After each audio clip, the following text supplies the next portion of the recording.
8 de la noche, hora argentina, a las 23, hora británica. En menos de 4 horas será el momento en el que Gran Bretaña deje de permanecer a la Unión Europea tal como se acordó finalmente y después de tanto tiempo.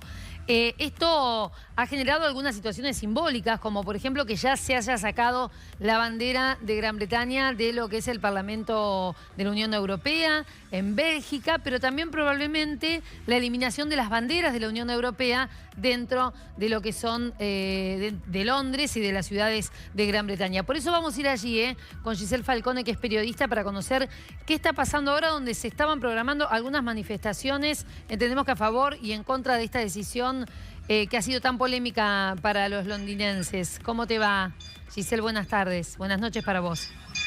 Hola, ¿qué tal? Buenas tardes, Paula. ¿Cómo te va? Bien, bueno, contanos, ¿qué está pasando allí? Bueno, mira, te cuento. En este momento estoy en el Parlamento británico. Acá es uno de los eventos que que organizó el gobierno y que se va a celebrar a partir de las 9 de la noche hasta las 11, que es cuando marca en el horario inglés la partida de la Unión Europea. Ya se puede empezar a ver bastante gente festejando a favor del Brexit. De todas maneras, la plaza apenas está a mitad llena. La verdad es que falta muchísima gente, o por lo menos en su momento se decía que iba a haber hasta desde 10.000 hasta 15.000 personas, pero por el momento está bastante vacía, diríamos. Bueno, les ha tocado un día de lluvia, además, para variar por allí. ¿Cuál es el ánimo, digo, de la gente en lo que puede llegar a pasar? Ya no digo mañana, porque no va a pasar nada, sino en el próximo año de transición.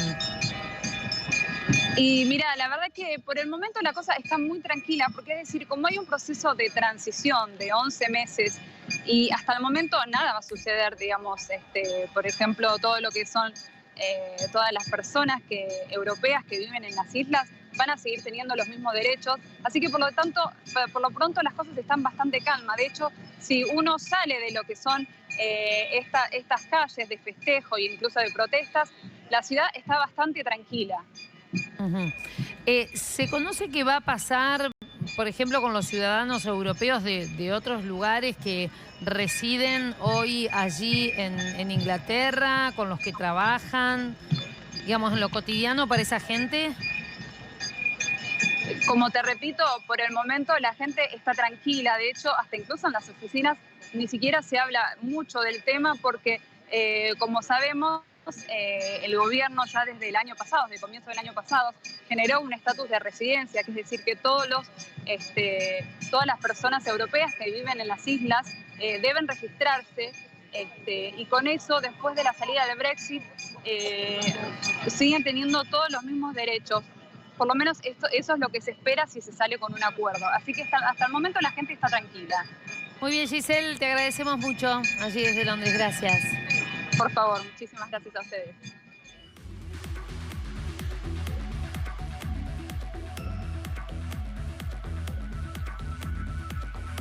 La pregunta es qué va a cambiar, por lo menos, por ejemplo, para la Argentina, ¿no? Y cuando tenemos con Gran Bretaña el tema de Malvinas en el medio. Y hablamos justamente con el embajador británico aquí en la Argentina, que habló sobre este tema. Vamos a salir de la Europa, vamos a salir de la Unión Europea, pero vamos a seguir teniendo relaciones muy estrechas con los países de la Unión Europea, y en términos comerciales, en términos políticos, tenemos los mismos valores, el apoyo a la cultura, a los intercambios entre las personas. Es importante ver que es un proceso que no vamos a cerrarnos al mundo ni a la Europa, vamos a abrirnos en una nueva etapa. ¿Cómo será la relación con la Argentina? ¿Cambia?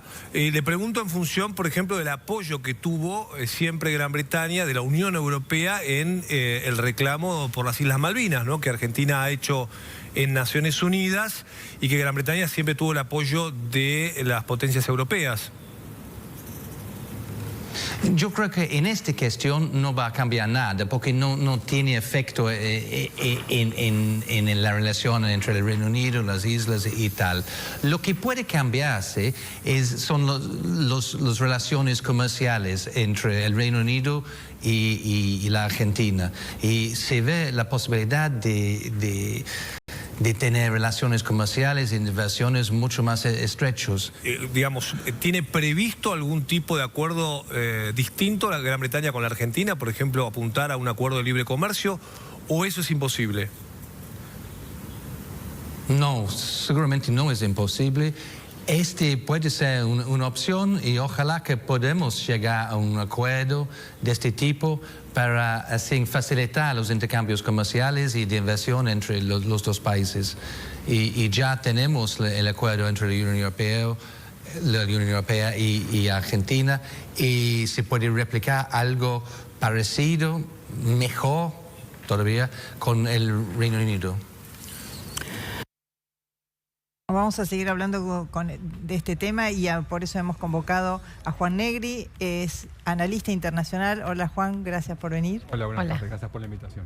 Bueno, ¿qué se ve de acá adelante, no? A propósito de todo esto, yo estaba pensando, Cameron es muy probable que se hubiera arrepentido de haber llamado a aquel referéndum que derivó en el Brexit. ¿Se van a arrepentir? ¿Se podrían llegar a arrepentir en corto tiempo de haber votado el Brexit? Yo creo que es probable que haya algunos sectores que se vayan a arrepentir, pero falta mucho para llegar a ese punto, porque lo principal es que queda mucho por definir. Es decir, hoy es una fecha muy simbólica, pero la mayor parte de los detalles todavía no se han definido. Es decir, por ejemplo, cuál es el tipo de relación que va a tener la Unión Europea con el Reino Unido en relación a los temas de comercio, en relación a los temas de inmigración, por ejemplo, en relación a los temas de seguridad e inteligencia, es decir, se tiene que retirar el Reino Unido de toda la información clasificada que maneja la Unión Europea, etcétera. Todo eso todavía está por definirse. El 31 de diciembre, hasta el 31 de diciembre del 2020, hay un periodo de transición entre la que la Unión Europea y el Reino Unido van a discutir los detalles que todavía no están definidos. ¿Y cuánto tiene que pagar el Reino Unido todavía de su apoyo a las instituciones de la Unión Europea, ¿no? La impresión que da es que la Unión Europea no va a dar demasiadas concesiones en este sentido. Entiendo yo, porque si no puede haber otros países que sigan el mismo camino que Reino Unido. Efectivamente, los negociadores de la Unión Europea todos estos años, desde que se empezó la negociación en marzo del 17, lo que quisieron dar es una señal de que esto no es fácil, esto no es una puerta giratoria que uno entra y sale como quiere. Y creo que han tenido éxito, porque buena parte de los partidos euroescépticos del resto de Europa, ha habido en Francia, ha habido en Italia, ahora ya no dicen salir de la Unión Europea, ahora dicen, bueno, podríamos rediscutir en Bruselas algunas cosas, pero la verdad que irnos no es tan conveniente. Y creo que buena parte de eso ocurre por el caos que implicó, es decir, las postergaciones, las múltiples elecciones que tuvo que haber en Gran Bretaña, las renuncias de ministros, es decir, fue un proceso caótico para el Reino Unido que todavía además no está definido. Ahora, pareciera que todo esto la raíz es la economía.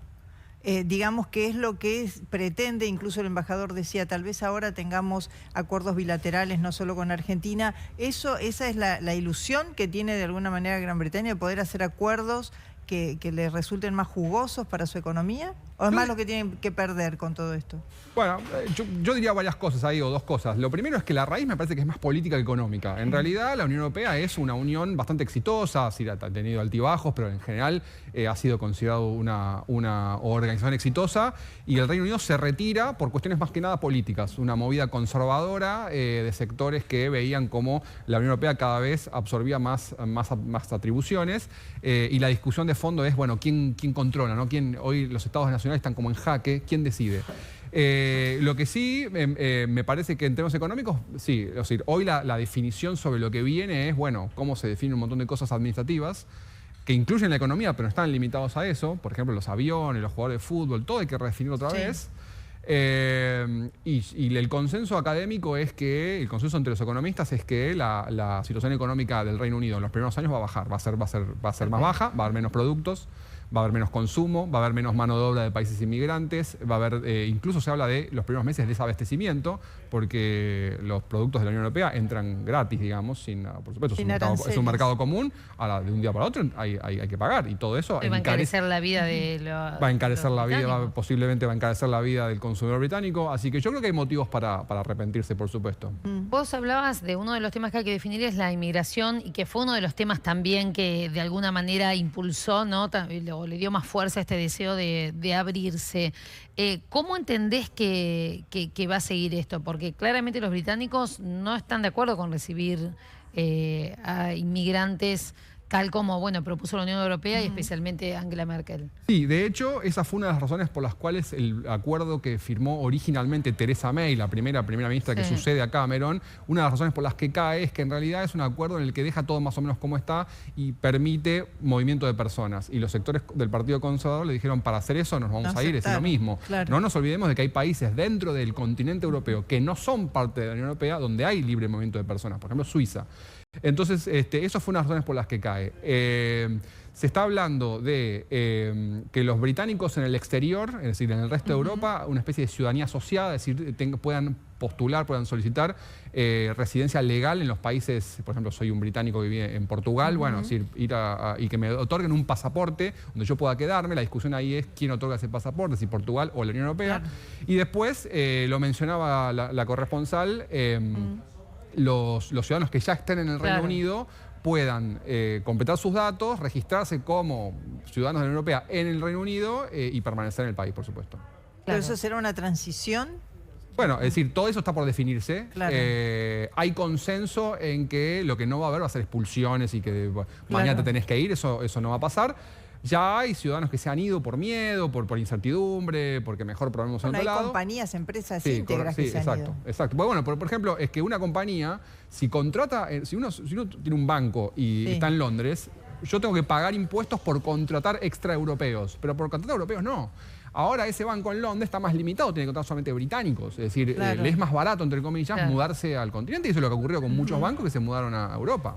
Claro. Yo vuelvo al tema de la inmigración, porque una cosa son los ciudadanos europeos que trabajan allí y otra cosa es la inmigración, por ejemplo, siria, de otros países que llegó producto de la guerra y la situación que hay en esas zonas. ¿Qué va a pasar con ellos? No, la idea es que esa situación hasta atrás no se va a revisar. Es decir, ahora lo que va a ocurrir es que el Reino Unido no va a ser parte de los programas Siria de la Unión Europea, que en su momento sobre todo defendía Merkel, que es la Unión Europea como institución recibiendo refugiados sirios. Eso, por supuesto, ahora el Reino Unido, eso va a ser una decisión de Londres y no de Bruselas, digamos. Claro. ¿Es una tendencia? Dijimos que de pronto se trataba de frenar, ¿no?, un éxodo de países de la Unión Europea. ¿Se plantea como una tendencia que puede ocurrir? No, yo creo que por el contrario. El Brexit y todo lo complejo que resultó fue un ejemplificador, digamos, de las dificultades que esto implica. Y insisto, varios partidos euroscépticos, lo que era el Frente Nacional en Francia, etcétera, ahora han incluso moderado un poquito su discurso. Y la idea es, bueno, replanteemos la relación con Europa, pero no nos vayamos. Clarísimo. Juan, gracias, gracias por haber estado con nosotros. ¿Pausa? Sí, hacemos una pausita y ya venimos.